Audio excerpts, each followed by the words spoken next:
I am preparing to make sure the stream is working properly. I'm so excited you guys are here with me on tonight. I have asked my sweet Caleb to check and see that you can hear me well. So I'm going to be also checking the chat. But tonight, finally, after a week, thank you for all the well wishes. I'm feeling so much better. Hallelujah. Let me make sure you can hear me well. We are going to be talking about how to become a real estate investor. So let me make sure you can hear me well. Working properly. I'm so excited. Thank you, Caleb. I see you. And so tonight, leading up to tonight, we've talked about how to become a first-time home buyer. We've talked about how to buy land. We've talked about how to homestead. We've talked about everything in between. And so tonight, I just thought tonight would be a great night to talk about. Thank you, Caleb. To talk about how do you become a real estate investor. If you've ever thought about, hey, I want to become a real estate investor, and we all see that the economy right now is completely wonky, right? Let's talk about it. Let me turn my volume up. Okay, so we all know that the economy looks like it's just not the best right now. And this is when most people would stay away from the market and they would be like, you know what, now's not the time. I'm just going to wait it out. And I'll just go over here and figure something else out. I'll put my money in the stock market. I'll buy some more insurance. You'll do all these different things, not realizing that millionaires are made during a recession. I'll say it again. I'll keep saying it, but millionaires are made during a recession. Are we in a recession? Heck yeah, right? But will the government say it's a recession? Probably not. Will the Fed say it's a recession? Probably not. But if you're going to the grocery store and you're getting 5 bags of groceries and it's costing you almost $200 to $400, we're in I'm not us, not us, not us, not us. The country is in a recession, okay? But the kingdom of God, the kingdom entrepreneur, the kingdom marketplace minister, the kingdom investor, now is your time. And so this market is the same as the market I came in on in real estate, which is so funny to me. I was thinking about that earlier today, and I'm going to tell you who I am. I'm going to share my screen for those of you I've not been blessed to meet.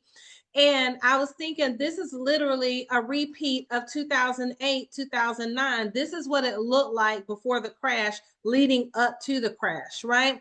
And COVID kind of was the start of that when people were buying at the height of the market. They were, paying double digits for due diligence, non-refundable fees. Home prices doubled. They're still in the place of doubling. And rightfully so, because for years it had been for years it had been a buyer's market. Then all of a sudden the seller had his or her chance. And it's the way it should be. So real estate is cyclical, and normally it goes up and it changes and it goes down and back around every 20 years, right? So we're at about year 18. So this is leading up to another crash, which will then lead up to another height, which will then go back to a flat market. It's just a cycle. And so opportunities are and wealth is made in cycles like this. Okay. But you have to know where to buy. You have to know what to buy. You have to know when to buy. Because you guys, there's some unscrupulous people out here. I'm just going to tell you the truth. And you already know it. But in every type of field and in every business, there's some characters, right? And so you've got to know who you're doing business with. You got to background check people, fact check people. It's best to work off a referral, and it's best to work with those that are realtors that have to follow a code of ethics. Not every real estate agent or real estate broker is a realtor. Okay, so let's get started. I'm not going to talk your head off, but I want you to get your pen and paper out. I'm going to be sharing some really great details with you on tonight. If we have to have a part 2 on this, we definitely can, because again, every Monday, I feel like the Lord has said, go live and teach something about real estate to my people, right? And I shared this earlier today. It's free information, but the responsibility to move forward and do something with it is on you. Okay. So I want you to share it if you find value so that other people can take advantage that are interested in being investors. Okay. And or interested in purchasing their first home. It's not too late. So anyway, I'm not going to get sidetracked because I can easily do that talking about my favorite subject. Okay, so let's go, and I'm going to share my screen. Oh, let's see.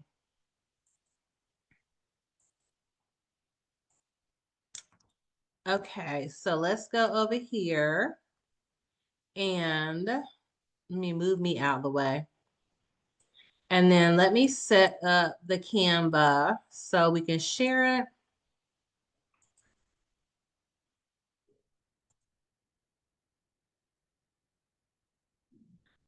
Let's see. Okay, so beginner real estate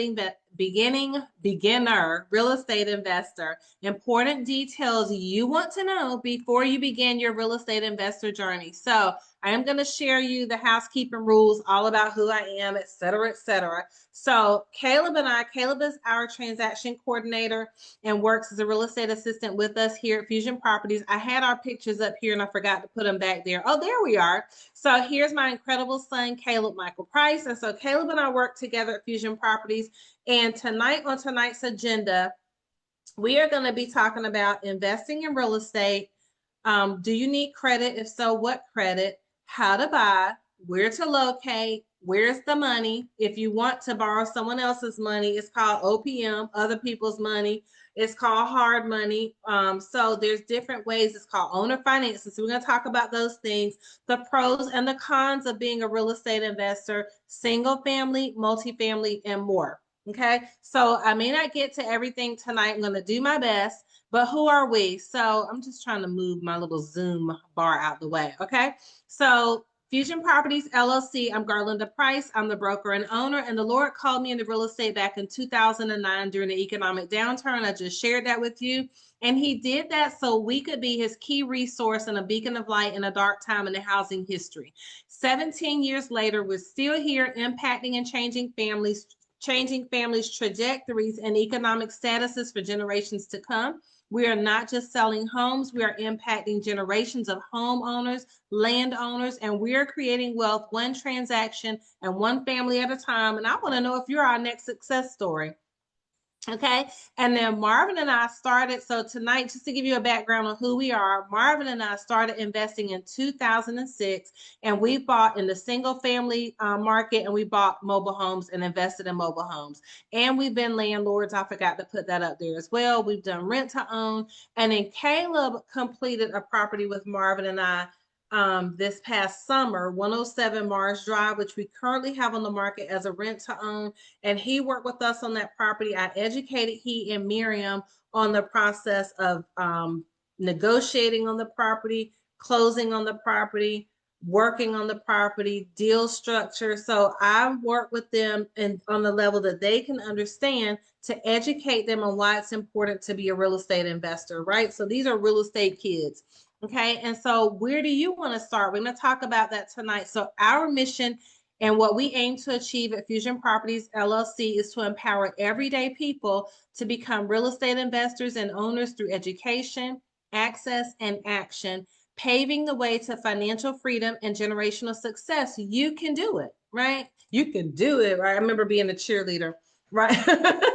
Which Marvin Price claims is not a sport. Okay, our services here at Fusion Properties LLC is real estate purchasing. We serve our amazing clients in residential, commercial, land, and investing. We also represent our sellers. We serve our sellers with excellence in getting them from point A to point B for top dollar as quickly as possible. And then real estate investor training, we offer a self-paced coaching program where you can learn how to become a first-time and beginner real estate investor. I'm going to share more details with you. And then I forgot to put it on here that we also represent buyers, exclusive buyers. We can help you buy your first home, your move-up home, or multiple homes, your vacation property, and we work all across the country. We're licensed in the state of North Carolina, but we have a global presence, and we're able to help you in any state that you want to be served in. Okay, I'm Garlinda Price. I'm a real estate broker and owner. I have been a licensed real estate broker for 17 years. I've owned my firm for 15 years. I've been a real estate investor for 19 years. I'm a certified international property specialist. I'm a certified short sale and foreclosure expert. I'm a land professional. I'm a certified investor associate, and I'm a certified resort and second home property specialist. That just tells you that I'm here to serve you and I know what I'm talking about, and I value education. Like, I'm always in a real estate class. Ask my husband and children. always taking a class about real estate and how I can serve you better and stay ahead of the market. Okay. And the areas we serve are all of North Carolina personally, and the US and the globe via our amazing referral partners. Again, we're honored to serve you. So I want you to click on the QR code and enroll in our Kingdom Real Estate Investor course. You want to do it now. So normally this course is $297. Tonight and tomorrow for Veterans Day and honoring our veterans. Thank you for your service. Shout out to you. I'm the daughter of a Marine. Semper Fi to the Marines. I just thank you for your service and your sacrifices you've made for our country. And so tonight and tomorrow, the Kingdom Real Estate Investor 101 course is only $197. It's normally $297. There's 3 different payment plans. So you can click on the QR code and at checkout, use the code now to get $100 off. Okay. Hopefully I remember to share that again at the end of the course. The end of tonight's seminar. So what can we do for you? We can help you visualize your dreams. We can guide you in the due diligence process, which is super important. And we can help create a fiduciary relationship, which is a person of trust for you. We can get your questions answered. Contracts are tricky business. And when you work with Fusion Properties LLC, you have a whole team backing you, attorneys, inspectors, appraisers, and surveyors. We can search for on and off market properties. That is our specialty. We know how to find it. If it's a deal and you want it, we're going to make it happen. We are experts, and an expert doesn't just look where a non-expert doesn't just look where you can see deals. They hunt down deals and negotiate on your behalf. That's what makes us experts in this field. And we provide you with the best fit. If you are a buyer, we do our very best to help you get what you want. If you're a seller, we do our very best to help you get what you want. Okay, but why invest in real estate? That's what we're talking about tonight. So thank you for going through all my commercials with me. God bless you guys. So why invest in real estate? It is the only way to become wealthy outside of stocks, insurance, and business. Argue with me on it. I will argue with it. I won't argue, but we can fuss about it in a loving way all day long. But it is the #1 way to become wealthy outside of stocks, insurance, and business ownership. Real estate appreciates. So even in this market where it's been flat and pretty much bad for the last 2 years in terms of interest rates, real estate still appreciates. Even in a flat market over a 20-year span, you're going to see that it appreciates anywhere from 2 to 5% on average over the long haul. It can provide an income stream. Can you lose money? Absolutely. But can you earn money and make money? Absolutely. You can benefit potentially from short-term and long-term tax write-offs. You can borrow against it, so you can leverage your real estate. You can take out a home equity line of credit. You can borrow the equity in the home. Call me before you do those things, right? It's a tangible long-term asset. And then why now? Now is a great time to be educating and preparing yourself. So let's say that right now you're like, well, you know what? I've always wanted to invest in real estate, but I just don't know if now is a good time for you because maybe the market is too volatile. You don't have enough understanding. Now is a great time for you to be educating yourself, right? And to be preparing yourself. I've shared the word of the Lord, the prophetic word of the Lord several weeks back, maybe about 4 weeks back, that the Lord said this is a time for skill building. So now is a good time for you to build your skill and educate yourself on, you know what, I've always had a love for real estate investing. Maybe now's the time for me to dip my toe in the water, but let me first educate myself because knowledge is power. Don't just watch these weekend gurus or take these classes where they're like, you come in for $197, next thing you're at $497, then you're at $997, then you're at $29.97, then you're at $10,000 later and you still haven't bought a property. That's not necessary, okay? Educate yourself. You have YouTube, you have Facebook, you have ChatGPT, you have coaches, you have all these people out here teaching how to do it. You do not have to go broke to learn how to invest in real estate, okay? And then there are areas across the country. Why now is the question we're answering. Areas across the country are being rezoned and or gentrified. And so gentrification normally has a negative connotation for our African-American communities. And the class that I taught, it's probably been about 2 years now. I did a webinar similar to this, and I said it's time for us to regentrify. What does that mean? Reverse gentrify our areas where we grew up. So wherever you grew up, you begin to be the one to invest in those houses. You begin to be the one to move people back into the neighborhood and to revitalize that neighborhood. It doesn't have to be taken from you or taken from us. You be the seed, you be the soil, you be the one that starts to refertilize the ground and bring that neighborhood back to life. Get yourself in order and educate and prepare yourself so you can regentrify. We can regentrify our own neighborhoods. And then urban areas are expanding out into smaller towns, which equals growth. We call that urban sprawl. Look at Charlotte, North Carolina, which is an incredible example, right? Charlotte was one place, and then it slowly began to take over Matthews. It slowly began to take over Lake Norman. And now it's all the way out. I mean, Charlotte is huge. That is a perfect example of urban sprawl. Indian Trail. What's another area out there? Because we go all the time, Monroe, right? But Charlotte just keeps expanding. It's like the Queen City, honey, she is taking over, right? And then how there are housing shortages. Why now? Because people need a place to stay, right? People need a place to live. People want to own homes. And then there's a rental shortage. So before COVID, we already had a 5-year shortage of rentals. Seriously. Now we're at about 10 to 15 years shortage of rental properties.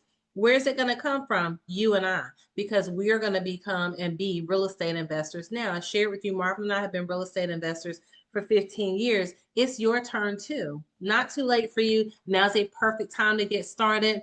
Doesn't matter how much time has passed. I'm just sharing that because oftentimes people think their time has passed, but it has not. The average person that becomes wealthy is over the age of 50. You got time, okay? What should you do first? You should get educated on the various strategies and determine what you need to put in place for your strategy. Okay, so it's not rocket science, but what happens is people try to make it seem hard. They try to make it seem like it's way more detailed than it is. There are details in it, but it's not. If it was so hard, why are so many people doing it? Right, but you do have to understand the strategy that you decide to enter to put in place, that you decide to put intact. You have to know a lot of things that you need to know moving forward, but you can learn it. It's all figure outable. Okay. Determine where you are right now, income wise and credit wise, and let that knowledge guide your strategy, because we hear it all the time. No money down, no money down. I don't know that there's any such thing as no money down, maybe, but there's definitely low money down. Okay, because some things require sweat equity, some things require money equity, and some things require both. Okay, but I learned this term in my first economics class in college, and it's Tom Stoffel. I know many of you heard that same term. There ain't no such thing as a free lunch. Okay. So there's no such thing as no money down, but there are things like low money down. Okay. But it's going to take sweat equity, money equity, or both.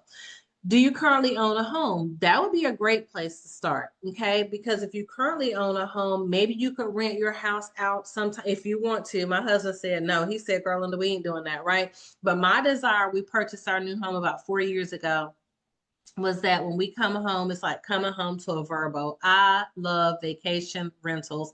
And you can ask my family, whenever we go on vacation or out of town, I mean, I spend hours looking for a location that is going to be homey and comfortable. And when they walk in, they're like, wow, right? And so do you currently own a home, and can you use that home as your first real estate investment? Maybe you can, right? Have you inherited a home or land? And but let's say, have you inherited a home or land and maybe it's not habitable? That doesn't mean you can't leverage it, right? That doesn't mean that you can't use it to get the next property. You can't use it to move forward with the next piece of land or the next deal, right? So if you inherited a home or you inherited land, maybe you can leverage it. What condition is it in? Where is it located? Do you even know what's going on in the area around it that would make it attractive, that somebody would be willing to buy it from you? Somebody might be willing to rent to own it. Somebody might be willing to lease it. Somebody might be willing to arbitrage it, which we're going to talk about all those terms later on, right? But have you inherited a home or land? And if so, can you leverage it? If you don't know, call me, honey. I could tell you what you need to do, or what I won't tell you what you need to do.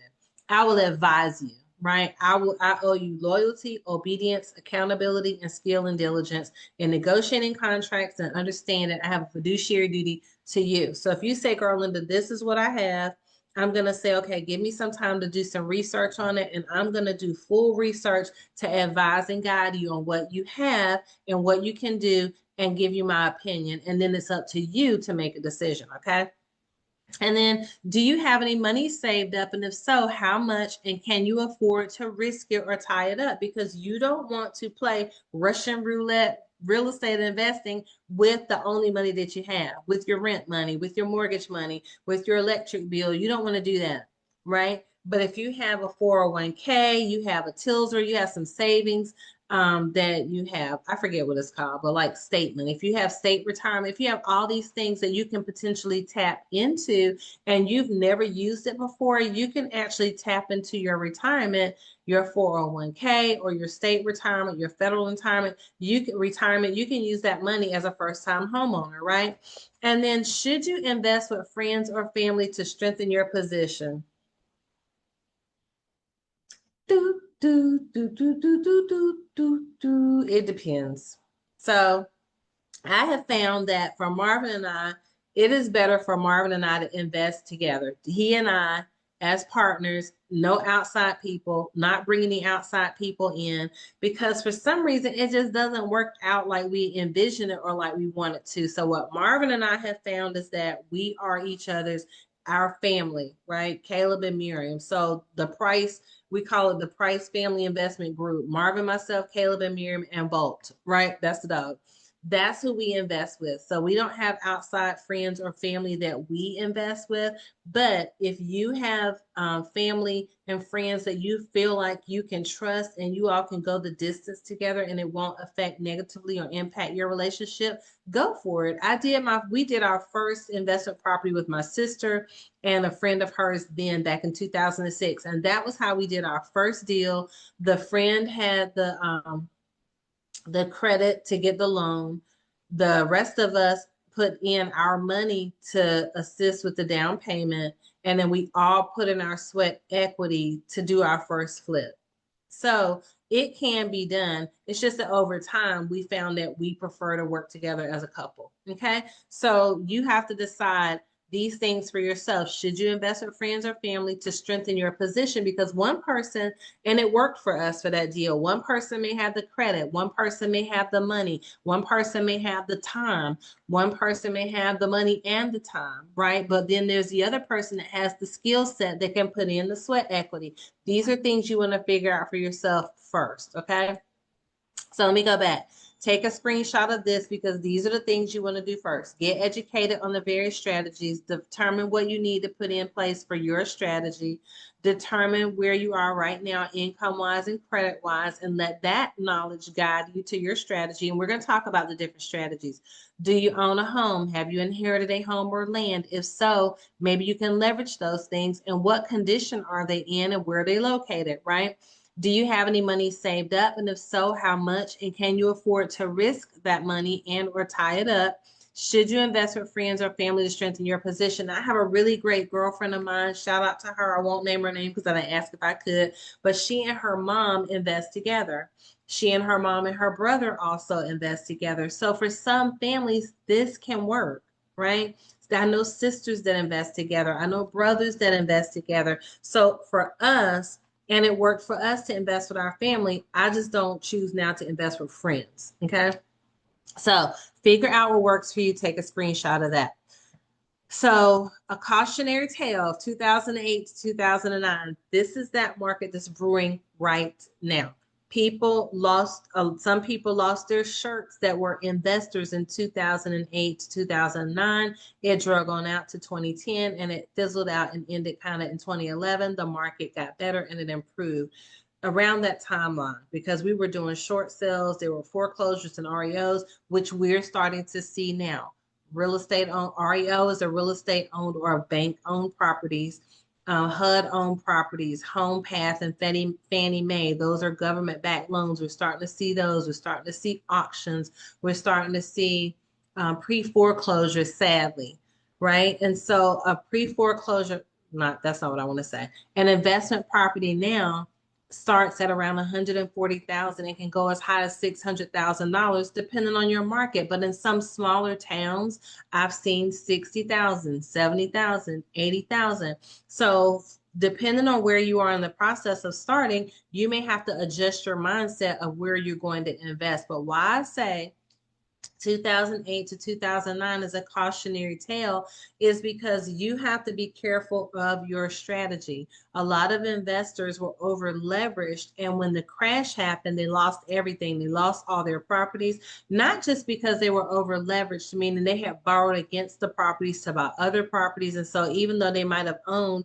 50 to 60 houses, they owed debt on all of those houses, meaning every home had a mortgage because they had refinanced one house to buy the next house, refinance that house to buy the next house. So they had all these mortgages.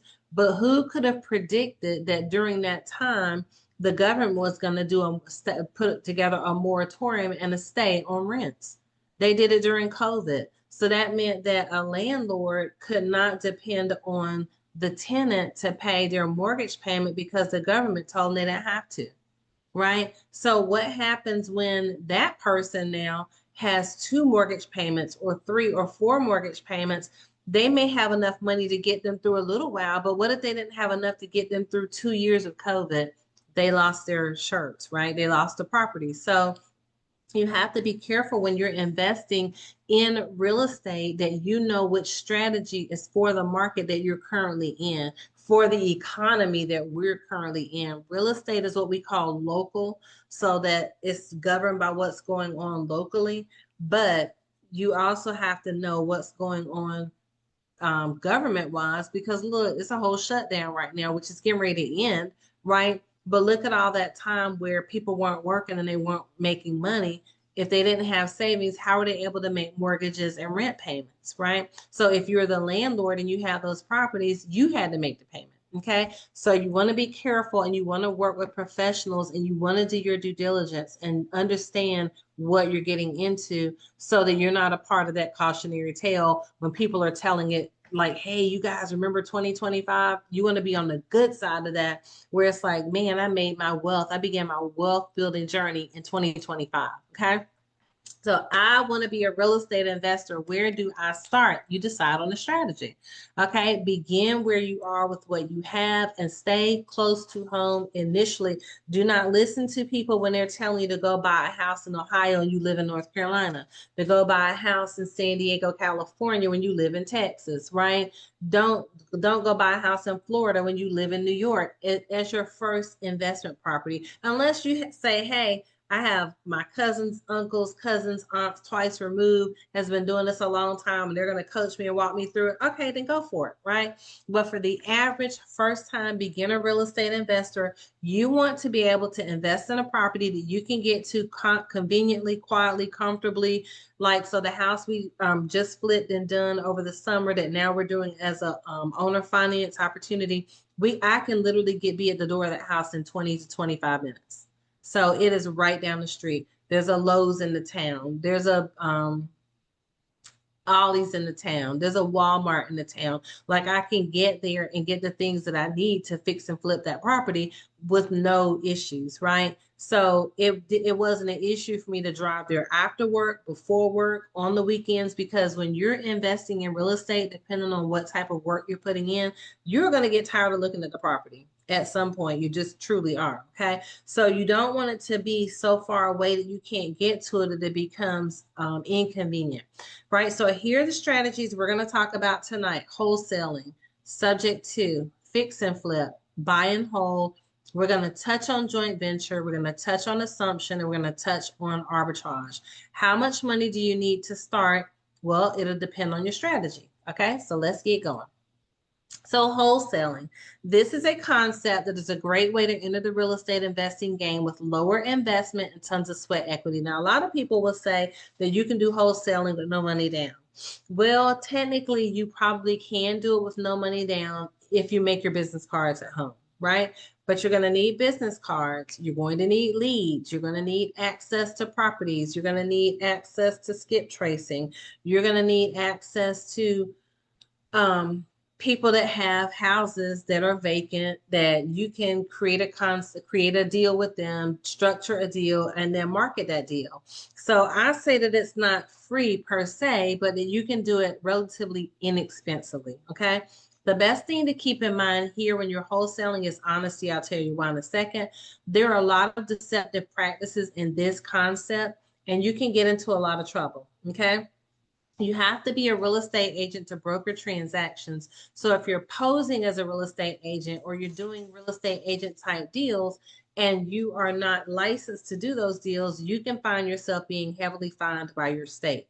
In this scenario of wholesaling, you're the middleman and you make your money in the middle. So let's go back to the top. So this is a concept which is a great way for the beginner real estate investor to get started. What is wholesaling? So I own a property, and let me use somebody else. Caleb owns a property free and clear, or Caleb owns a property that he inherited, or Caleb has a vacant property, right? I find out that Caleb has this vacant property that has equity in it. He owns it free, or he owns it free and clear, and I want to buy it wholesale, right? I find Caleb's number or Caleb's number is given to me, or I skip trace or find Caleb over on social media and I reach out to him. And I say, Caleb, hey, this is Garlinda Price. I noticed that you have the property at 123 Main Street. I would like to talk to you. Are you interested in selling that property? Now, I'm not going over whole scripts. I'm just making this up. Okay. Caleb says, well, what are you offering? And I already have done my research to know that 123 Main Street can resell after it's fixed up, let's call it $140,000. But it's not fixed up. It's vacant. It's been sitting there vacant for years. Caleb doesn't even live in the state. Caleb lives in Virginia, and the house is just sitting there going into decline. So I say, oh, Caleb, well, what's your number? Because this is something you want to know in business. Not that you asked me, but I'll tell you anyway.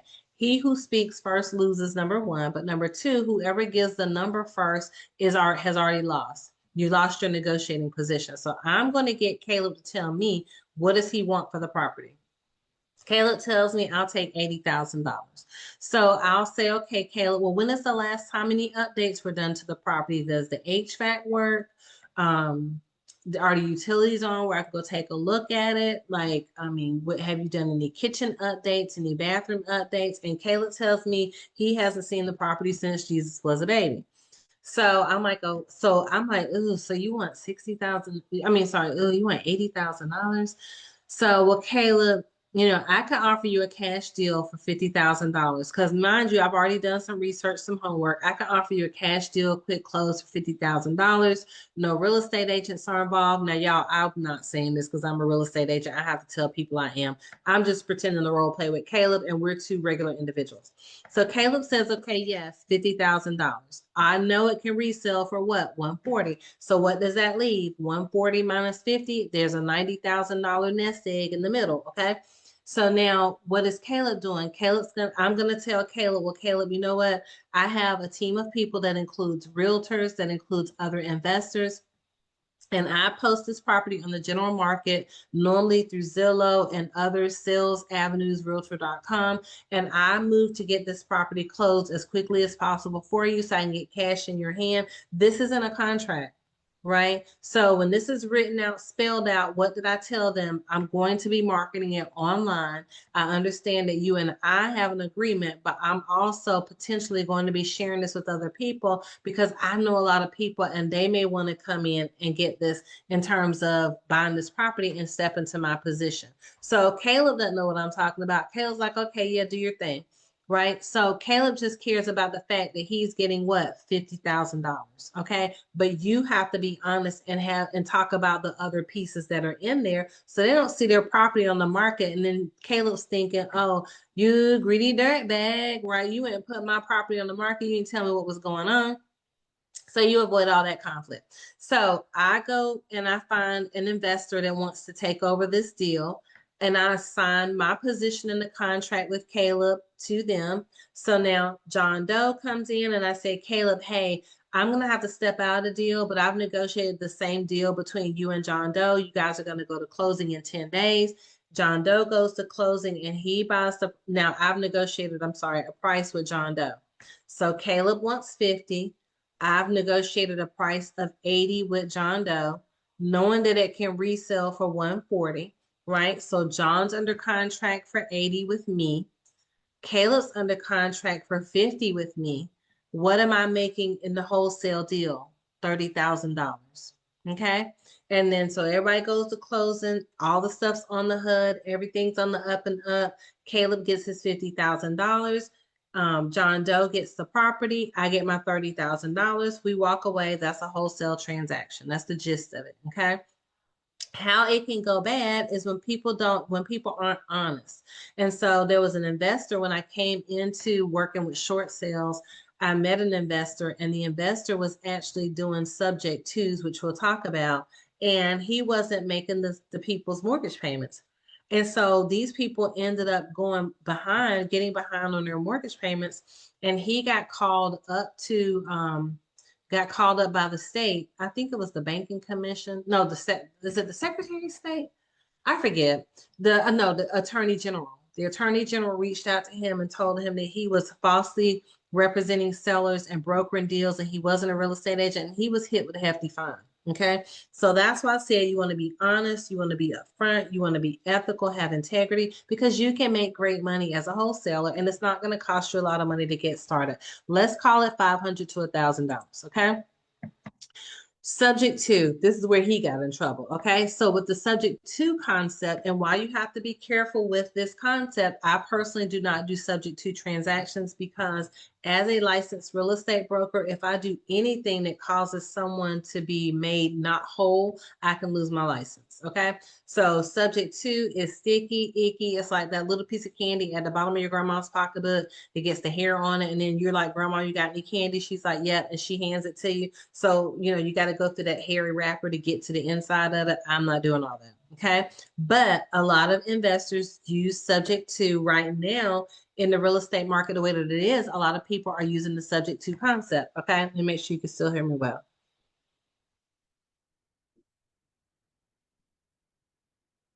Kayla, can you hear me? Can you still hear me? Okay. So I'm just having Caleb check to make sure that you can still hear me well. And then we'll keep going.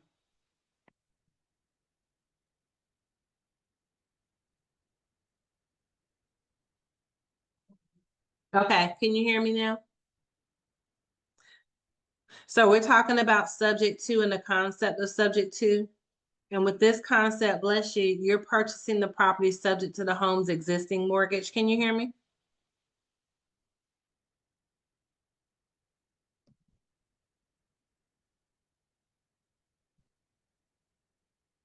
Caleb, can you hear me well? Huh? Okay. Can you comment in the chat in the comment section if you can hear me? Okay.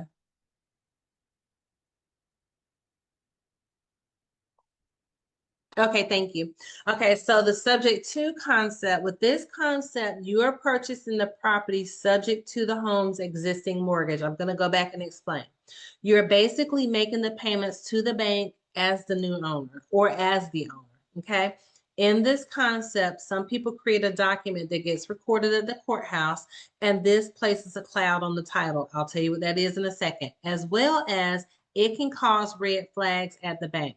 So often, with a subject to deal, these are done via contracts that aren't recorded in order to avoid letting the bank know. So then there's no problems with the due on sale clause.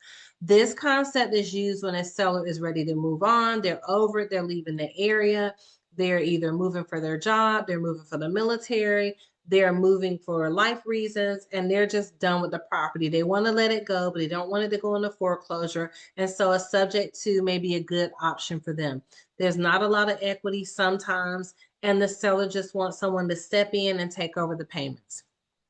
Also, as a seller, this can cause a due on sale clause this can cause your due on sale clause from the bank to kick in. And also it can be a breach of contract in the worst case scenario. Okay. So let's go up with this concept. You're purchasing the property subject to the home's existing mortgage. So let's use Caleb and I as an example again. Caleb is like, hey, you know, I'm ready to move to, Charlotte, North Carolina. I have this house here in Fayetteville, North Carolina, but I don't want to be a landlord. I don't want to be an investor. I just want to go about my business. But he hasn't maybe owned it long enough to have equity built up in it. So he's like, hey, I just want to sell it subject to my existing mortgage. And I say, okay, great. I'll take over the payments as the bank, as the new, I'm sorry, to the bank as the new owner. And what I'll do is I'll just mail the payments to the bank. Okay. No documents change, nothing's changed. It's just a different payor. Now I'm making the payments, okay? Where the red flag came up for the investor was because he did have everything documented properly. He had a contract for his sellers, right? He had the sellers agree that he was taking it over subject to. He had the sellers agree that he was going to be mailing the mortgage payment on their behalf and that he was going to be mailing the payment to their bank. But what that investor was doing was he wasn't mailing the payment to the bank. So he had the sellers agree to a subject to, he agreed to the subject to, and he put a tenant buyer in the house. And then when the tenant would make the payment, he would keep the money. Right. And so the tenant ended up losing the property because the house got foreclosed on. This happened multiple times. House is foreclosed on, tenant had to leave. And now what happened with the money? So when these tenants began complaining to the state attorney general's office steps in and says, oh, no, Mr. Investor, you can't do this. He had to pay the money back, hit with a fine, and could no longer practice real estate investing. Okay. So with subject to, it can work, but it is tricky. You have to have your contracts well between you and the seller, and you don't want to go record them at the courthouse because when you record it at the courthouse, that creates a cloud on the title, which means you then can't transfer the property through what we call a general warranty deed, meaning it transferred from one seller to the next seller, one buyer to the next buyer. Everything was all clean, right? So you can't go record stuff at the courthouse. What is a due on sale clause? That means that Wells Fargo says, oh, wait, you transferred this property over. Oh, hey, Angie. Okay, great. Thank you. So you transferred this property over. You went down here and recorded this new lien where you created a subject to agreement with a whole nother person that we know nothing about. We didn't approve it. Okay, give us all our money. It's due. Everything you owe on the mortgage now is due on sale. You got to sell the house, get them their money back, right? So a lot of people will say that's never going to happen. Well, do you want to be the 1%? I don't, right? But subject to is a concept where you can take over someone's existing mortgage payment without having to qualify for it. And you just continue mailing the payments to the bank, but you don't want to record this at the courthouse. That's how some people do. That's how this concept works. Okay, so the next concept is fix and flip. So this is one that everyone knows about, okay? And I hope that I don't forget. I want to share with you the concept that a lot of people are using right now because fix and flips, the hard money lenders, the rates can be a little bit high or higher right now because of where the economy is, but it's still a good deal, right? But based on where this economy is, what is a better concept? Okay, but let's talk about fix and flip. Are you a great negotiator? Because the money is made going in, not coming out. So if you're not great at negotiating, you need to find somebody in your family or your business partner or someone else to negotiate the cost of the purchase on your behalf. Because if you overpay at the beginning, you have already lost money at the end. Okay. And if you haven't done a good job going to look at the properties to see what's going on with it, are the floor joists all jacked up in the house? Are the trusses coming down? Are the soffits messed up? Are the fascia boards all rotted out? Is the heating and air conditioning gone? Is that panel box for the electricity? Has it been there since Moses came down the Nile as a baby? Like, you want to figure out what's going on with the property, and you don't want to be an emotional buyer, right? You must be a non-emotional buyer because if the numbers don't make sense, you have to walk away. So I won't teach you tonight on strategy on buying a property, I teach that in the class, right? But I want to teach you the concepts and how you can move forward to start the process, okay? If you're our buyer client, then we walk you through, hey, here's comps, here's what it looks like, here's what we recommend, but you ultimately get to decide, okay? And then whose money will you be using? Are you going to use your money? Are you going to partner with other people to put your money together? Are you going to use a hard money loan? And I didn't put the slide at the end of this seminar. I forgot, but we use Kiavi, Kiavi, as a hard money lender. I'm going to put that in here right quick. And then I have a friend of mine, Kiavi. And then I have a friend, he and his wife, they use Easy Street Capital, right? So those are two hard money lenders. They offer free training and free classes. They have a plethora of details and information on their website that you can go and see how does hard money work. What can you borrow on? What can you borrow against? What does your credit need to look like? They will educate you on all that processes, and these companies are easy to use, okay? So you got to figure out whose money will you be using to flip the property. What I will say about Kiavi and Easy Street and any other hard money lender is they are reimbursement loans, right? So what that means is, let's say I've gone to purchase this house at the top, and this house is $150,000, right? But it's going to need $30,000 worth of work. And then once all the work is done, it can resell for $240,000, right? So that means that Kiavi or Easy Street or the hard money lender is going to give me the money for acquisition. That's the purchase. Then they're going to give me the money for the renovations, the $30,000. That's the repair. But they're not going to give me a check for $30,000. They're going to give me access to a line of credit for $30,000. And whether it's a draw. And what they're going to do is you have to create a spreadsheet. And the spreadsheet, this is during the time before you go and purchase the property. And they're going to ask you, tell us what's wrong with the property. Send us pictures. You guys send proof, right? And you say the house needs a new roof, it needs gutters, it needs new flooring, it needs demolition, it needs new drywall. Then you have to give them an estimated cost of what all of that is. And then they say, okay, this is how much money based on your credit and the resale value of the property, because they do their own due diligence. Then they say, okay, we'll give you $35,000 towards a draw towards this property. Okay, so fine. You close on the $150,000 loan. That's the as is. The next day, right now you go in and you get ready to start work.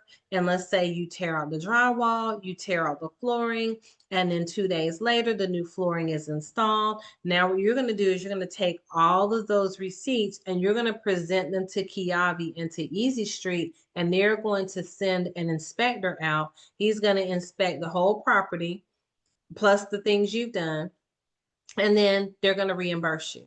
It's a really easy process. At first, I was freaking out about it because I hate Excel spreadsheets and they do everything on Excel. But it was an easy process. And every time I had my reimbursement from Kiavi either the same day or the next day.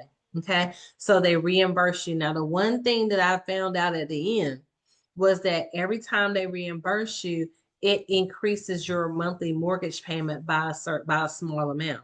So what you start with as a mortgage payment when you close on the as-is loan changes when you use the money to get reimbursed. So you got to know that, okay? Let me see if y'all have any questions, okay? So whose money will you be using when you go to do the fix and flip? Are you going to use money from your 401k, your retirement? Are you using an equity line of credit on your home, which I do not recommend borrowing money against your personal home. Garlanda's opinion only. We don't need to argue about it, but you never, to me, want to risk your home, okay? The place where you lay your head at night. If you use hard money, Kiavi and Easy Street, you have to own a business. So you have to set up and create a business entity, whether it's an Inc. or an LLC, and they will only loan the money through your entity, right? You're personally guaranteed, but they're only going to loan it through your entity, okay? And then you have to factor in unexpected expenses. Good grief, Charlie Brown. Every house has a surprise. The one we just did and done that's now on the market as an owner finance deal. When they went to turn on the plumbing, they noticed that the water pressure was low. And it was because the person that lived in the home, they were flushing down those Manscaped wipes. So they had all types of wet wipes and just stuff flushed down the toilet that's not biodegradable, makeup wipes. And so we literally had to replace the plumbing line from the house to the street, and it cost about $2,800. So that was an unexpected expense. And then there were shorts in some of the wiring, so I had to have an electrician come in, and the electrician replaced the bad wiring, because I don't ever want to have a fire hazard. I'm going to do a house the same way. If I'm going to fix and flip a house or rent a house out, it's going to be the same way I would do it if I lived in it. Okay, so the plumbing and the electrical cost me a little bit more than I expected. Okay. So you have to factor in unexpected expenses. And then you got to factor in carrying costs, because who knew that the minute that I finished the house, that all of a sudden interest rates would be somewhere around 8%, and that now people are still skittish about buying. So I already had that in mind. So now I'm like, okay, let me go ahead and refinance, and let me owner finance. Let me do a rent to own. So you have to have a backup plan in case your original plan doesn't work. Okay. And then, are you handy? You're either going to pay for time, or you're going to pay money. You're going to pay for time, or you're going to pay for money, right? So are you handy? So like with the house that we flipped, I was able to pay Marvin and Caleb to do power washing, to do landscaping, to do trash out, clean out. I was able to pay them to do that job, because with Kiabi and Easy Street, they just want to know that the job is being done. They don't care if you're doing it yourself, right? But if you're not handy, that means you're going to have to pay somebody else to do it. So are you handy? Because you're going to either pay in your time, or you're going to pay your money so that you can get reimbursed. And then what you want to do is you want to research the market to ensure you're not using old guru tactics in a new era. Okay, because right now, fix and flip and the house, thinking the house is gonna fly off the market. When you put it on the market, the devil is a liar and he is a defeated foe. It's not happening right now, right? So you gotta know that what's the era of right now is rent to own. A lot of people are looking for a lease option to purchase. The state of North Carolina, I called the banking commission and I said, okay, how many properties can an investor own and it not look like they're being a mortgage lender, right? Because when you're doing a rent to own or a lease option or owner financing, and you're using a land contract or using any type of contract, if you do more than a certain number of those as an investor, it looks like you're a mortgage lender without a license, right? So remember, I just told you the guy that got in trouble with the subject to deals because he was brokering deals like he was a real estate agent, and he got the hand slapped with the no and got fined. So the same thing can happen if you're creating notes as a rent to own, owner finance, and a lease option to own seller. If you go over 3 in the state of North Carolina, it used to be 5. When the lady said it was 3, I'm like, dang, North Carolina, what y'all got going on? Y'all doing too much, but it's my favorite state, so let me shut up, right? But you can do 3, you can hold 3 notes between you and another person, and you can be the bank between you and 3 other people a year. So that's a pretty good deal. Like if you say, hey, I'm going to do 3 properties this year where I'm the bank, I'm the mortgage lender, that means that person has the money to buy. Maybe their credit's not so great, but they have a great job and they're able to move towards ownership. You could hold that note for 30 years, 5 years, 10 years, 15, whatever you all agree on, but you can be the banker 3 times a year. I'm sorry, 3 times annually for customers.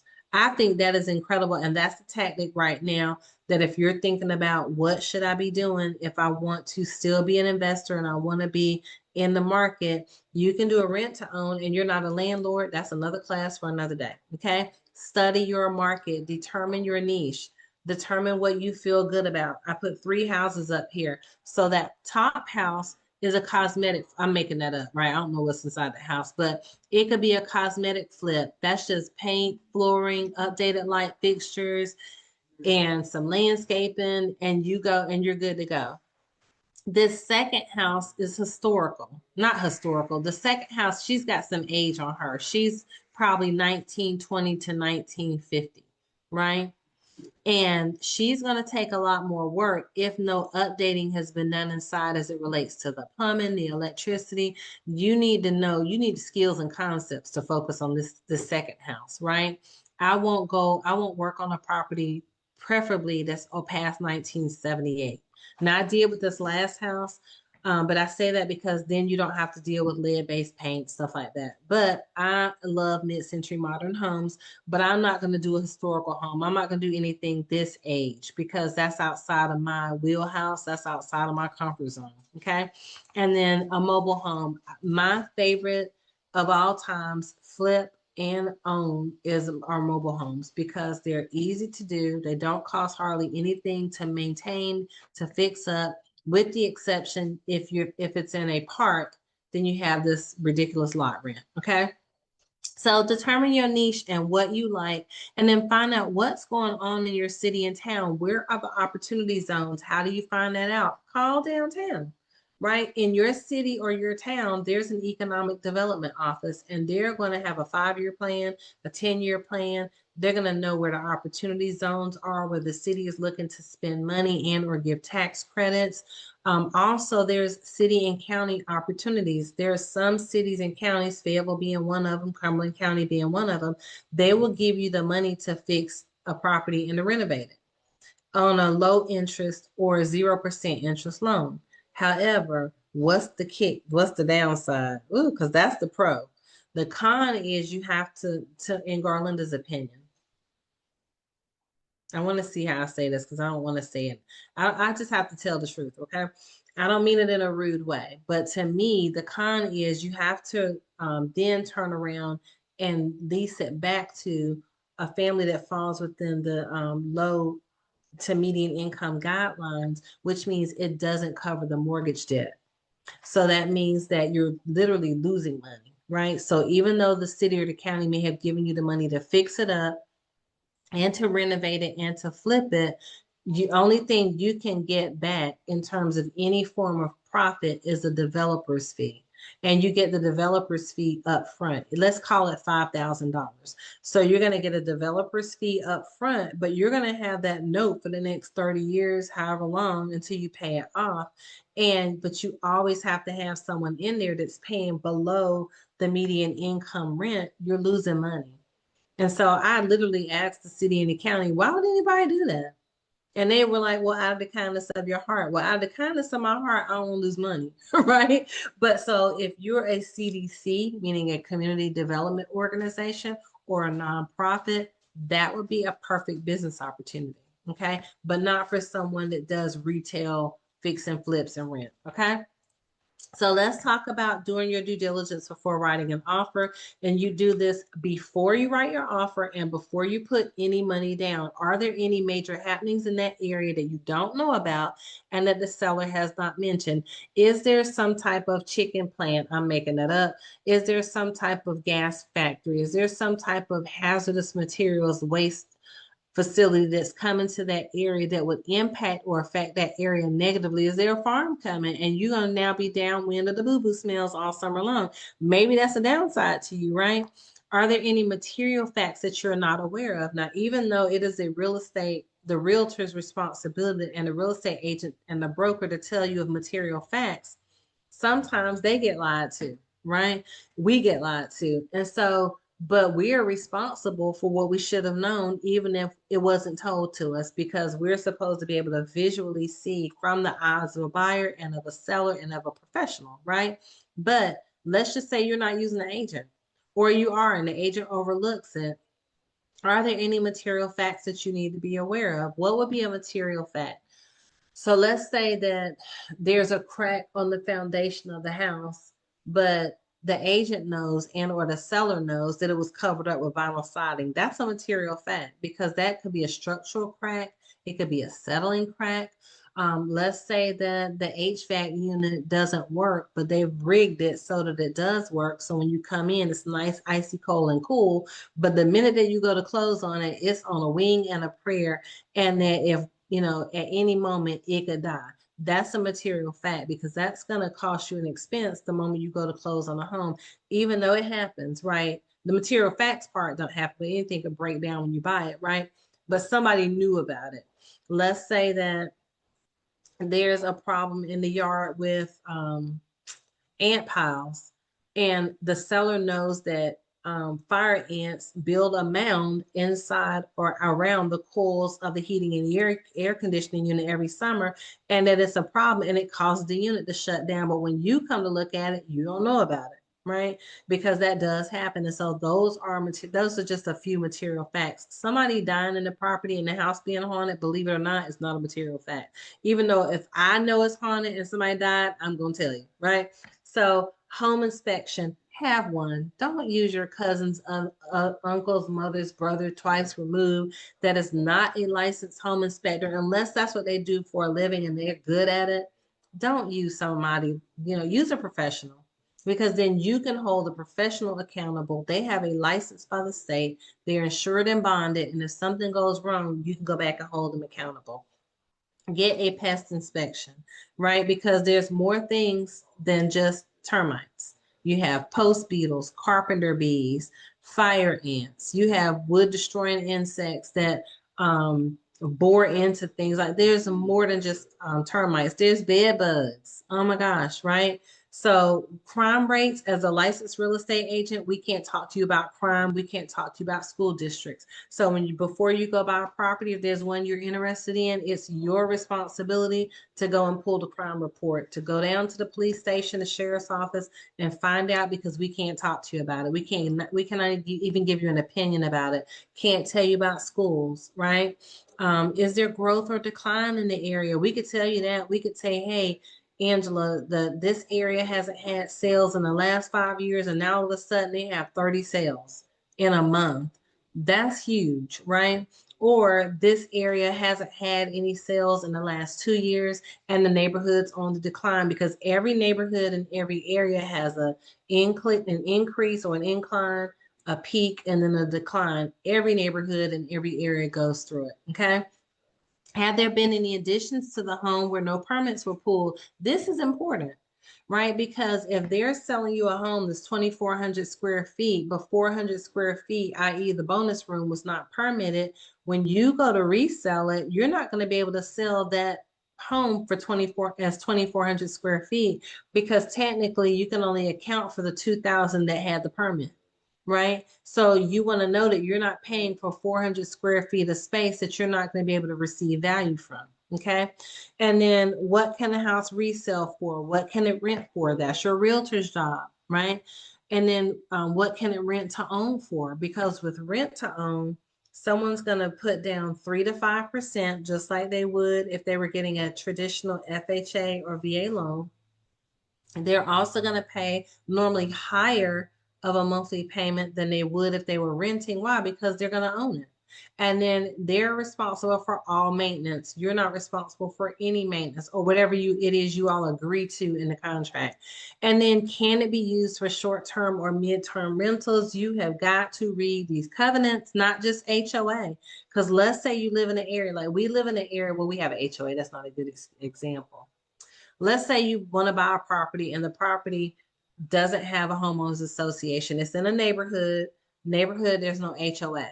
And you're like, oh, we're good to go. I'm going to buy this house because there's no HOA and I'm going to use it as a short-term or mid-term rental. Let's use Baywood down the street as an example. So Baywood does not have a homeowners association, even though they have a golf course. Membership is voluntary.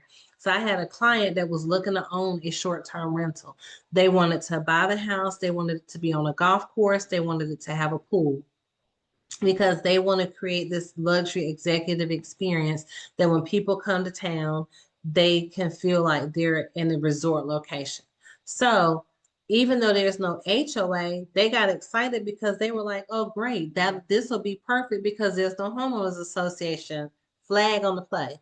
Every neighborhood has covenants, right? So what do the restrictive covenants say? Well, the restrictive covenants said that they could not have anything that was not a long-term rental contract. So therefore, that gets rid of the Airbnb. That gets rid of the vacation rental idea, right? So you want to know if you're someone that's looking to do the short-term rentals for nursing, busy, or executives coming into the area, or mid-term rentals for those short-term for vacation, mid-term for executives, nurses, etc. You want to read the covenants first before you write your offer, okay? And then Buy and hold. Are you ready to be a landlord? Oh my gosh. So are you prepared for people to have quiet enjoyment? What does that mean? You can't just roll up on your home when you want to, right? Yeah, you own it. You're like, that's my house. I can go there anytime I want. No, you can't. They can call the police on you, right? Because when someone rents your house, they are basically, they have what's called a tenant ownership, right? So they have the right to quiet enjoyment. So you can't just show up at the house when you want to because you heard from the guy down the street they over there smoking marijuana. You can't do it, right? I'm telling you these things because I've had these experiences, right? And are you ready to be the bad guy? If people don't pay, they got to go, right? Because the one time that you let someone slide on their rent, that's it. You already ruined your negotiating skills with them. They will not be on time for the life of that process. Now, I'm just saying every now that's let's just say there's 1 to 3% of people that it's just one bad incident and they're on time the rest of the time after that. But the minute that you drop the ball and say, oh, it's okay, sweetie, you can pay me late, they're gonna be late till Jesus comes back. If you're a landlord on here, you know what I'm talking about, right? So are you prepared for missed payments and broken appliances? Can you afford to pay for the property when they don't? Right? So we had a trailer that we sold last December, and I was like, okay, so Marvin said I had to try to sell that trailer before I could buy the next house. So I'm like, so I'm working to get this thing sold, right? But fast forward, this was in May. We were thinking about that's when we're thinking about selling it. So we reached out to the tenant to say, hey, we're going to be selling the trailer and we wanted to give you first right of refusal. And so, look, bye bye tenants. Angie knows what we're talking about, right? And so we reached out to her to say, hey, we want to give you first right of refusal. How about the lady text me, said she hadn't been in the trailer since March. So I go flying over to the trailer the next day and there's roaches coming out the trailer. Right? Not because of her, but because it had been vacant, right? All that time. And so, oh my gosh. And so went in there, had to have it fumigated. She had taken great care of it. She was an amazing tenant. That's why we wanted her to buy it. So had to go in, renovated it, painted, updated, fixed the soft spots on the floor, turn around and sold it. And somebody moved it out of the park and went on, right? But I had to make the lot rent payments. So the lot rent was 380. I want to say it had that was I think the height of it, but it was 380. That meant that for every month that it was empty property, right? Because I didn't want to put a tenant in there knowing that we're getting ready to sell it. So from May, June, July, August, September, October, November, December, I had to pay $380 of lot rent as long as that trailer was there in that park. So are you prepared for missed payments or unexpected payments and expenses as it relates to being a landlord?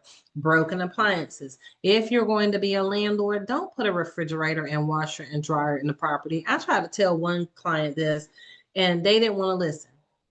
And I'm like, when it breaks down, you're responsible. The bare minimum is a stove. And if there's a dishwasher, a dishwasher. That's all you have to have by law, right? So are you prepared for holiday calls when appliances go out? When that stove breaks on Thanksgiving, they are calling you, right? Because they're cooking their family dinner too. Are you prepared for the call to then run the Lowe's the day before Thanksgiving to get a stove installed in this place so that they can have their stove for their holiday? Are you ready, right? Are you going to manage yourself or hire a company to manage it? I think you should outsource it, but what do I know? I've only been doing this 17 years, right? Because I know plenty of people are like, I'm just going to manage myself, and it becomes a nightmare. You need a buffer between you and the person that pays you. You literally do, right? People, when they say, hey, I'm going to go buy a duplex, a triplex, a quadplex, and I'm going to live next door to my tenant. Do you really want to live next door to your tenant? Now, you may have to do that to buy it for the first year, right? Because that's a part of single family, that's a part of occupancy when you're buying that is single family. When you're buying single family under one roof, right? You have to live there depending on your loan type. So you may have to do that for a year, but do you want to live next door to your tenant and they don't pay on time and maybe they don't keep their place the cleanest? Are you ready to be a landlord? And then are you prepared for turnover and pets or exotic animals?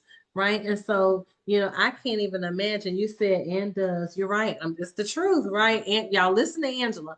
And so, are you prepared for pets or exotic animals? Because people will tell you they don't have pets. You show up, they got dogs, cats, kittens. They got everything under the sun. Iguanas, Floridian lizards. I'm making that up, right? They might have a dinosaur. Right, but are you prepared for that? And then are you prepared to carry and pay for extra insurance? Because when you're a landlord, a buy and hold landlord, buy and hold, I mean you bought it and you put a tenant in it. You own it and the tenant's paying the rent, which is paying your mortgage. It is an incredible concept. It is the best concept. I don't say it's the best out of all of them, but it is the best. It is to me, it's in the top two, right? Concept.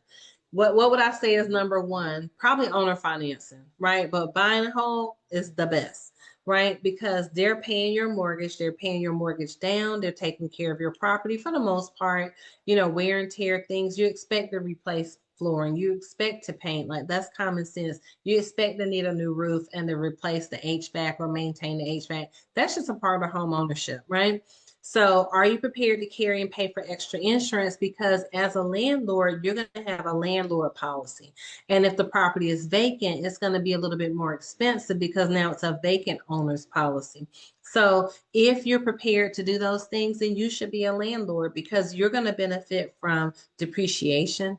You're going to benefit from tax write-offs. You're going to benefit from the interest payments, interest deductions. You're going to benefit from any repairs that you make on the property. So what are you saying, preacher? I'm saying that these deductions will offset your taxable income and will make it where you get to keep more of your taxable income, right? So if you don't have any children, or if your children are grown, if you don't have any write-offs, you need to buy some real estate so that you can keep more of your money, right? Because when you work and you don't own any real estate or you don't own a business, you are giving up 38% of your money. When you own real estate, you are giving up maybe 15% or less, sometimes none, because you have all these write-offs, right?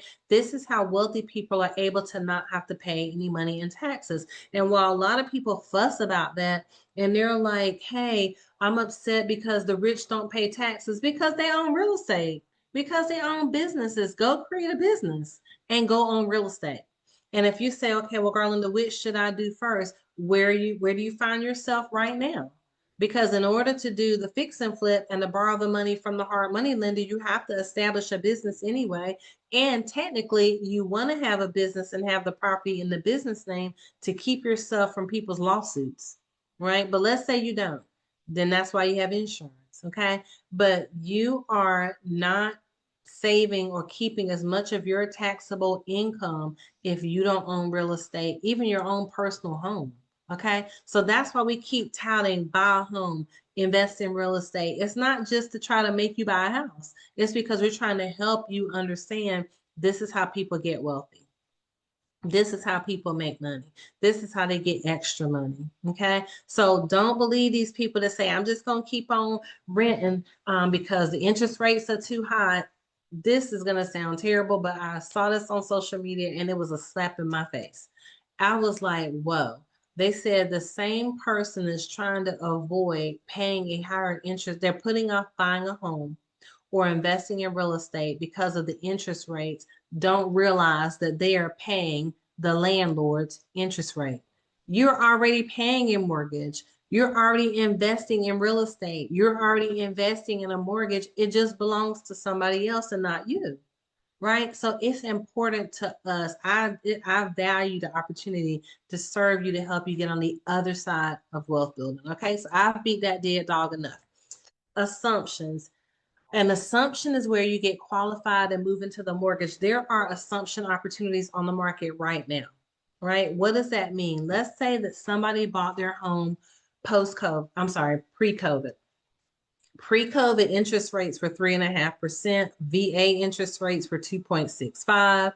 Some of them were 2%. There were some 3% mortgages. So anybody that bought a house between, let's call it 2014 to 2020, 21, they have a decent, well, they have some good, I'm not decent, they have excellent mortgages, right?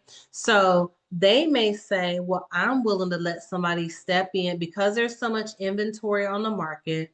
Buyers aren't really buying. They're really skittish right now. I'm going to let somebody step in and assume my mortgage. I'm going to let them step in. They're going to get qualified and I'm going to step out, but they're going to get my terms. You can't beat that. I used to think assumptions were a bad thing when rates were higher, but now that rates are higher, like 6.5%, 6.8%, that's the best it's been in a year and a half, right? But if you can assume someone's mortgage for 3.75%, oh my gosh, do it.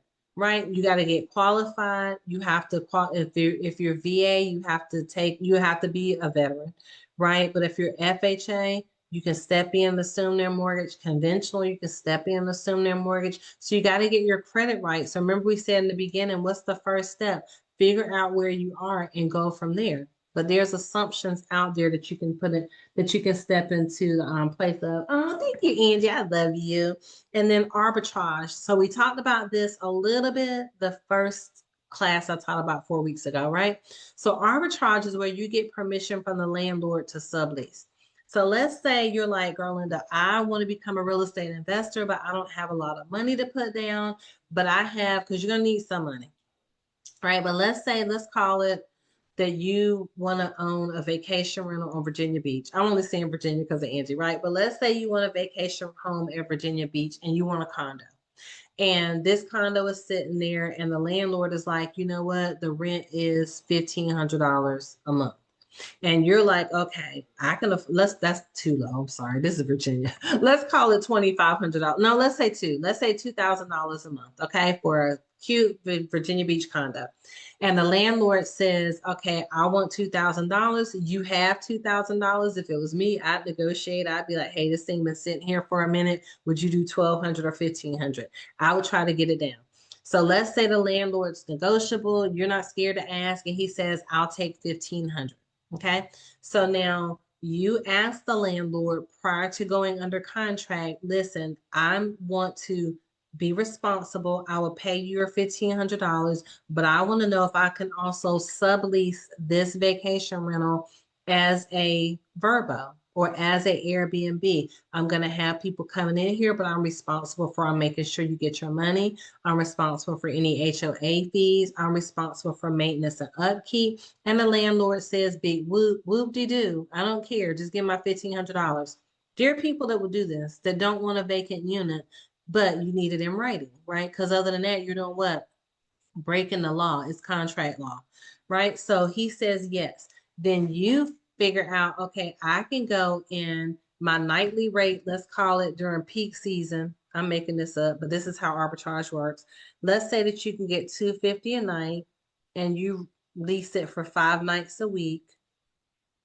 250 times 5 is 1,250 times 4 is $5,000, and you got to give Mr. Landlord 1,500, right? Well, 5,000 minus 1,500 is 3,500. Let's say you have some VRBO fees or Airbnb fees. Let's say that you got to pay the cleaners.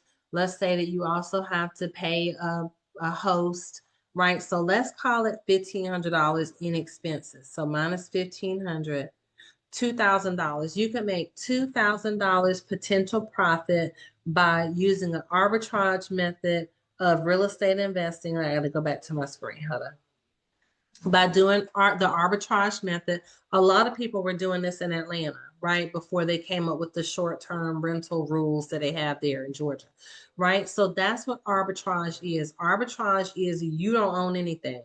You agree to a lease. The landlord says yes to let you sublease, and now you're subleasing to someone else, and they're coming in your place, and you're making the money in between. So let's say you got it under contract on a different example for 1,500, but you found a tenant for $2,000. So every month you make what? $500, and all you did was created the lease with the landlord, found a tenant to step into your place to sublease to, and you made $500. If you did that times the year, what is that? 500? I should be able to do this in my head, but y'all suck at math. I majored in marketing. $6,000 a year that you made for a property that you don't even own. So a lot of people call that a no money down method. But the reason why I say it's not no money down is because you're gonna have to pay your security deposit. But guess what? There are some people right now that aren't even charging security deposits. Why? Because there's so many vacant properties. But what do you need to do before you do arbitrage? Do your due diligence, know your market, find out what's going on, what's coming there, who's moving there, why are they moving there, where are the hot areas, where do people want to be, and you create your concept that you want to follow around that. Okay. And then I was making sure I didn't have any questions. You said, okay, let's do it. Let's do it. Let's go. Okay, joint venture.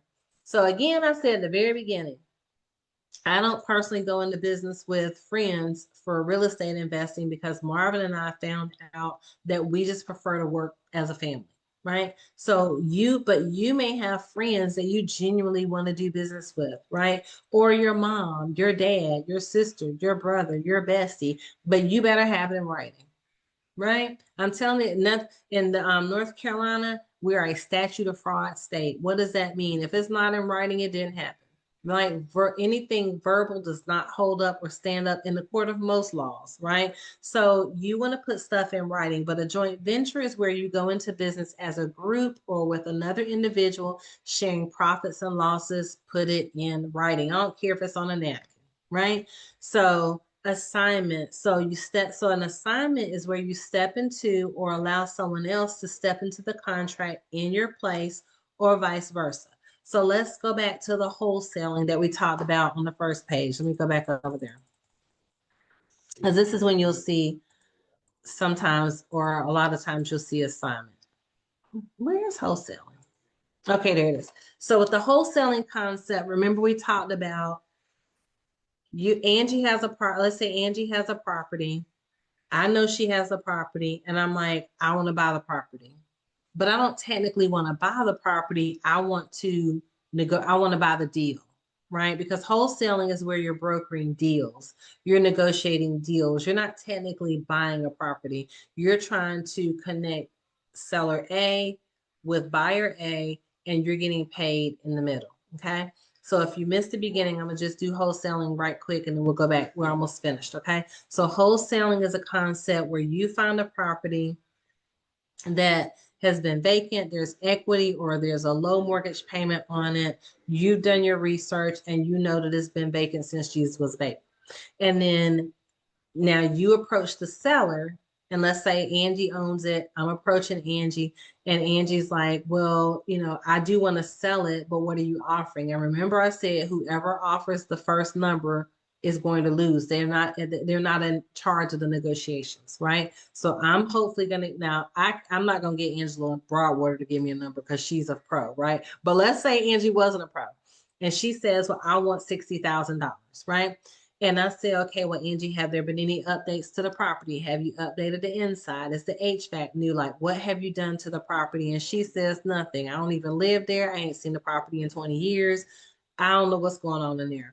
And I say, okay, well, Angie, would you be willing to take $40,000? And she says, yes. Okay. So now I'm going to get Angie a contract. And now I'm under contract with Angie for $40,000. But I'm going to tell Angie because I have integrity and I have ethics, and I'm going to share with her, hey, in the event that an investor friend of mine comes along and they're able to close faster than I can, or they want to step into the deal, is it okay if I assign my position in the contract to them?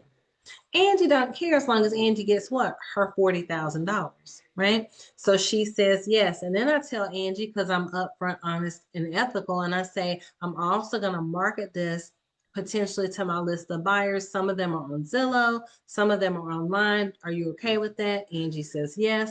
Why am I doing that? Because I don't want her to go look online and see her property listed, and I didn't tell her I was putting her property out there, not as a realtor, as a wholesaler, right? So I tell everything up front. So then I already know I'm going to look for a buyer for my contract, right? Because remember, in wholesaling, you're not selling a house, you're selling a contract. So let's hold up our contracts, okay? So this is the contract I have with Angie for $40,000.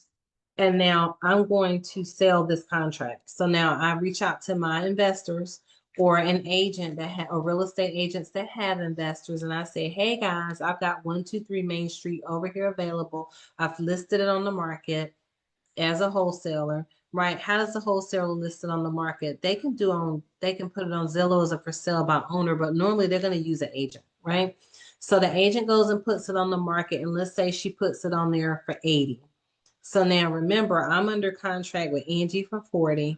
Now I've listed my contract for 80, and an investor, John Doe, says I want it. So now what happens is John Doe now comes to Garlinda and says, hey, I want that deal. So now I get John Doe under contract for 80,000. I have Angie under contract for 40. They go, so I do a new contract where I put them together. So now I've assigned my interest in the contract from John to Angie. I'm sorry, from me to John. Now John and Angie are together. So Angie said yes to 40, John said yes to 80, and I got paid in between. How much did I get paid? $40,000. Because my contract was with Angie for 40, my contract's with John for 80. I brought the two of them together and I get $40,000. Right? That's what wholesaling is. I just assigned my position in the contract to John. And so you want now, a lot of times people call these simultaneous closings, right? So that the seller doesn't know how much I got as a wholesaler. The buyer doesn't know how much I negotiated with Angie. So then he don't feel like he got taken advantage of.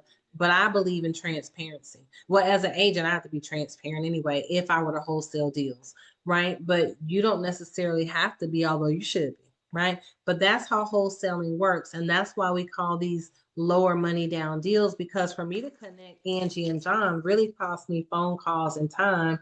And then however I had to, whatever research I had to do to find Angie may have cost me some postcards, some stamps, mailers, things like that. Okay.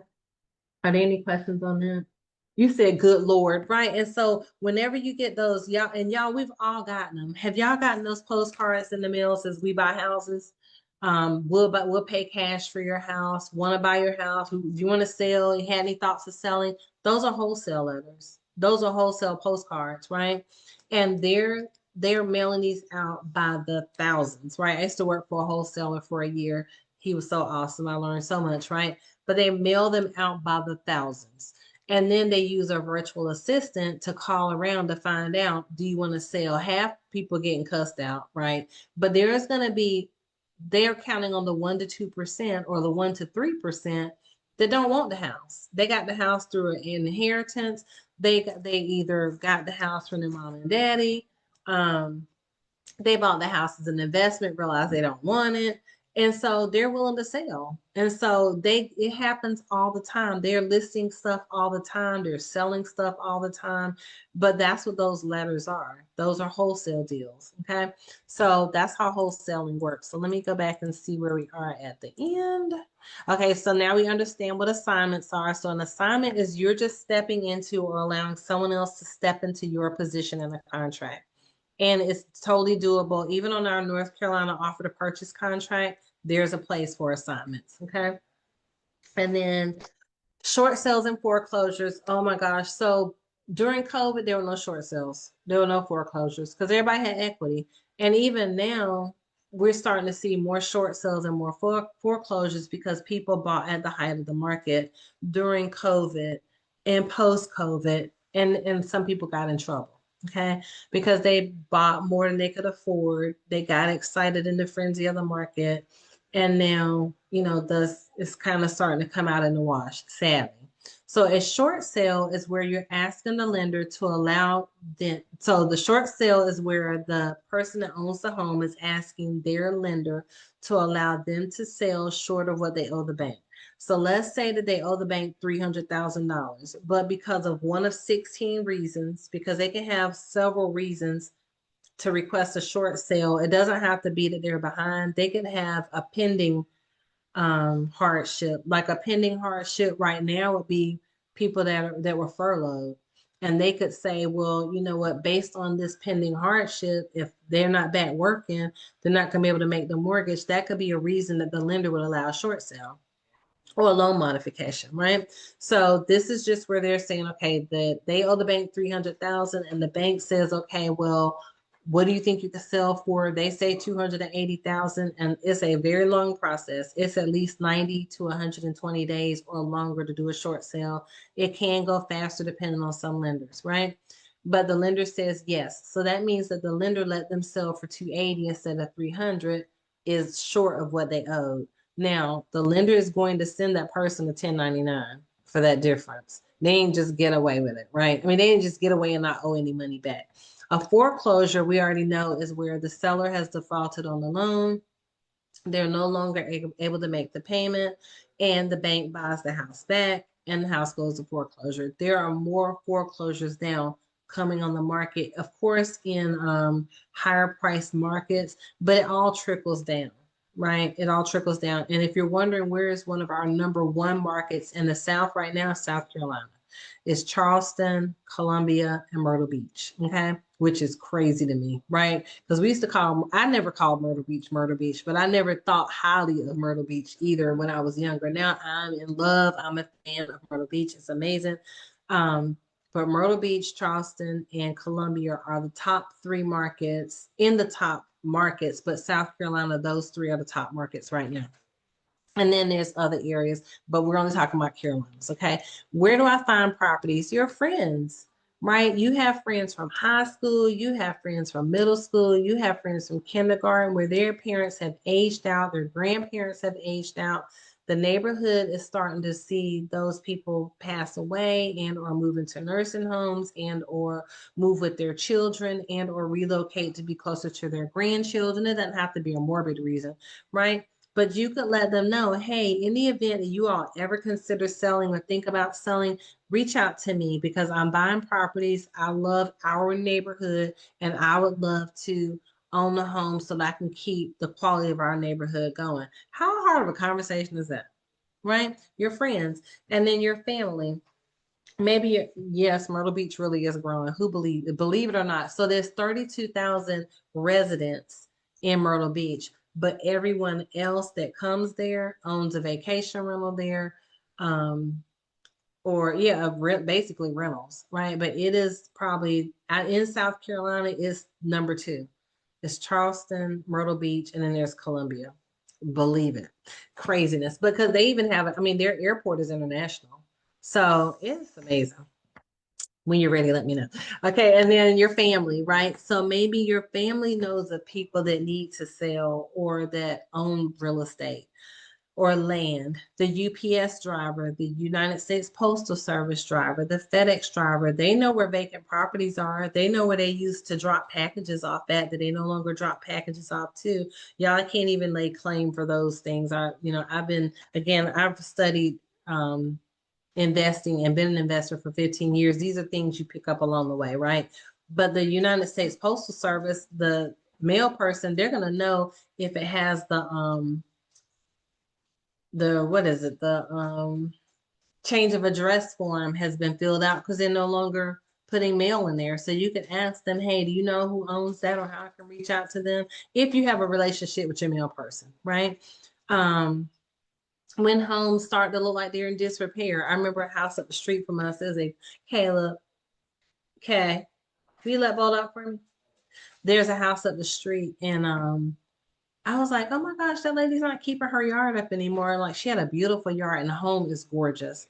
And then I noticed that the weatherization paperwork was on the door, right? So when you're riding neighborhoods and you see one white sheet of paper stuck to the door with some tape, that's where the foreclosure process is starting, right? So what they're doing is they're starting to leave pieces of paper or fake pieces of mail, and they're trying to see does somebody still live there or is it vacant? And then they'll do that 3 times, right? So once they realize, and I know this because we used to do property preservation services. Like we would be the person going out, taking pictures, sending it back to the bank to say, hey, it's vacant. This is what shape it's in.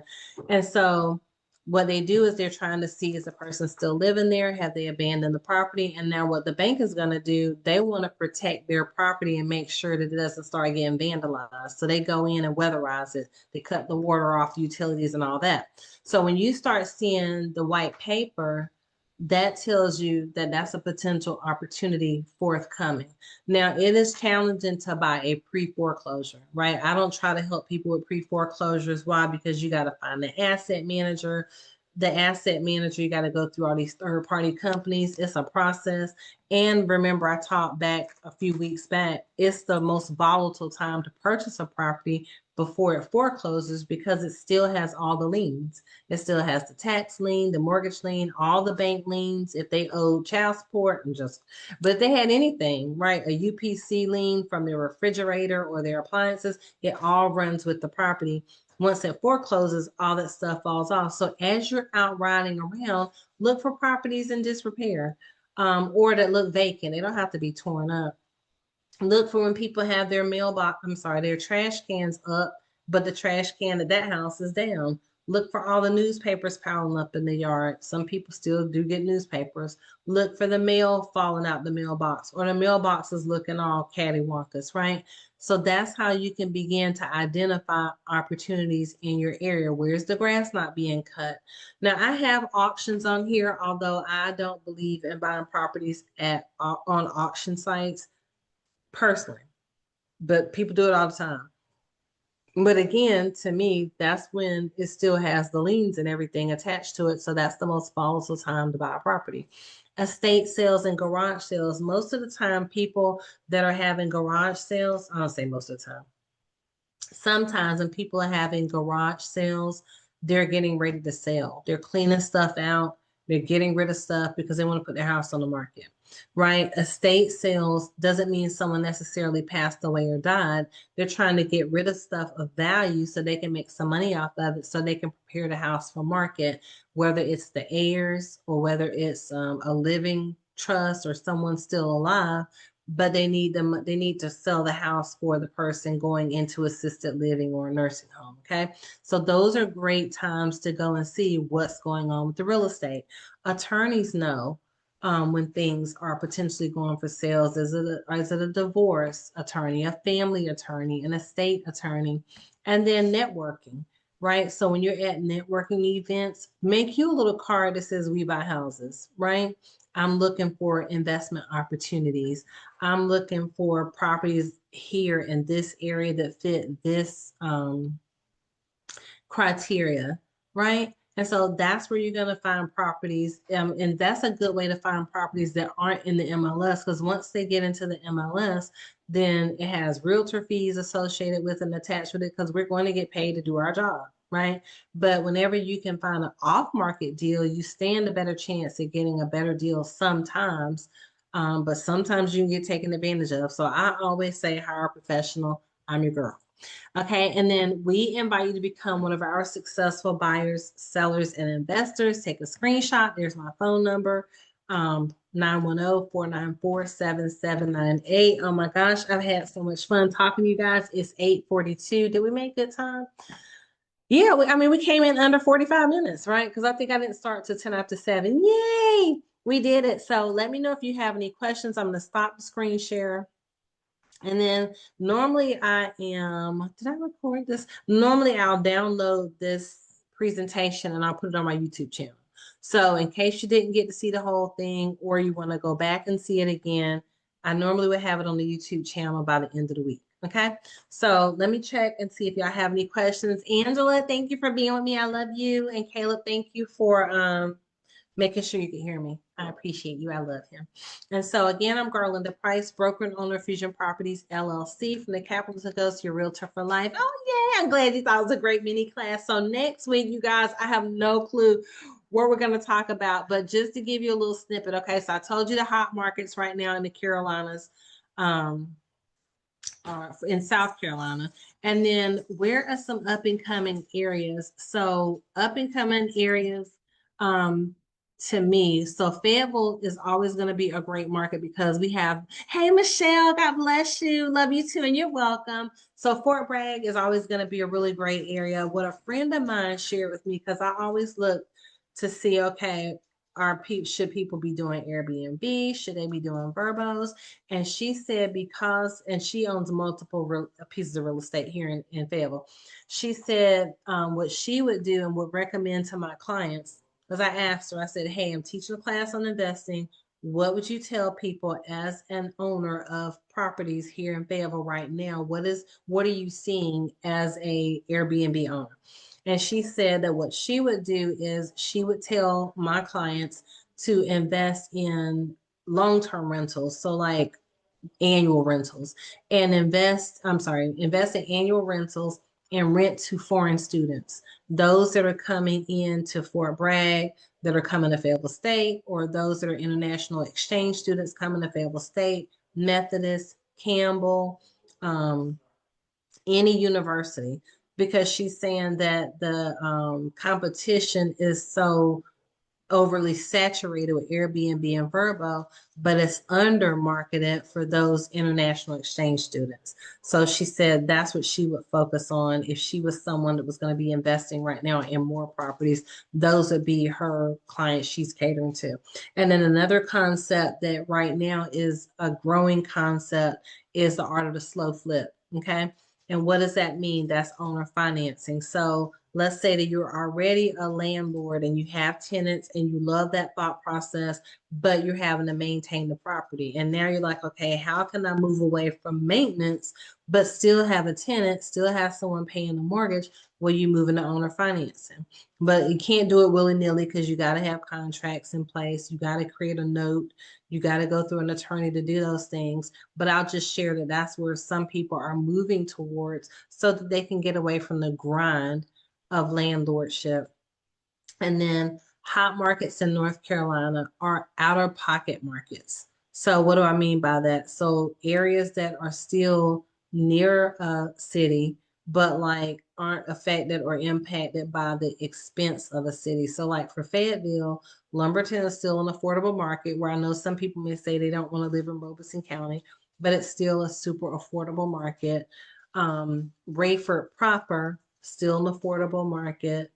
Roseboro, affordable market. There's new construction down in Roseboro in the 249s. That's on the way to Clinton. Clinton, an affordable market. And so when you think, but not for landlords. I'm talking about for if you're going to live there as a new construction, if you're going to buy a house there to live in, not if you're going to invest in those areas.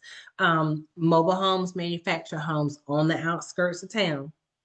So do your research, right? Look online, go to AirDNA. I'm going to put that in the comments section. So if you say, you know what, I want to consider doing a Vrbo or doing a vacation rental or doing short-term rentals, go to AirDNA. It'll tell you if you put in any city and any area, it's going to tell you what the nightly rent looks like and whether or not it's a good area for you to invest in doing Airbnb and Vrbo. You said, what do I think about Benson? So Benson is a bedroom community to Raleigh.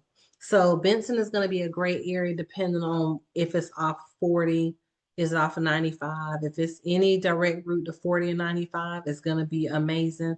Rocky Mount is a really great up and coming area. However, some sections of Rocky Mount may not be a great investment, but Rocky Mount is, and you want to look at their 5 to 10 year plan because it hasn't happened yet. But because they're right on 64, you can get to Raleigh in 40 minutes from Rocky Mount. But Benson is always going to be a good area. Johnston, I think that's Johnston County, Smithfield, because those are bedroom communities, but you got to buy right. Okay. And right now the market is soft in all of our areas here in the areas that we access for our multiple listing service. So what that means is sales are sluggish because even though interest rates have come down, buyers are still skittish. And even though we're starting to see more traction and more activity, you want to know if I'm going to go buy in this area, what's my concept, right? Because a flip's not flying off the market right now, but a rental will, right? A owner finance deal will. So depending on the area, Benson's always going to be a really great area because it's close proximity to Raleigh, and I don't want to say it's more affordable because Benson's pretty expensive too, but it's probably going to depend on how you buy it and where you buy it. But let me know, I'd love to help you. So I hope this has been helpful and beneficial to you guys. There's a book I wanted to share and I forgot to bring it over here, but it's a book by Robert Kiyosaki that's called, it's Robert Kiyosaki and Diane Kennedy. It's called Tax Loopholes.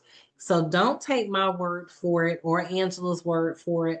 When we say you should invest in real estate, it talks in that book about the benefits of real estate ownership, right? Because sometimes stuff sounds better coming from other people. What do I know after 17 years in real estate, 15 years as an investor? I don't know. What do I know? What does Angela know after all these years of investing? I don't know. Sometimes it just sounds better coming from other people. But there are tax loopholes legally that you can take advantage of to keep more of your taxable income. Now I'm talking too much. I'm shutting up. I'm Garlinda Price, your favorite real estate broker, Fusion Properties LLC. I'm an owner and I'd love to serve you and your gorgeous family. And if you're thinking about real estate, give us a call, whether you're buying, selling, or investing. We love to serve you. Okay, so God bless you guys, and I'll talk to you soon. I'll see you next Monday. I have no clue what we're going to talk about, but we'll figure it out together.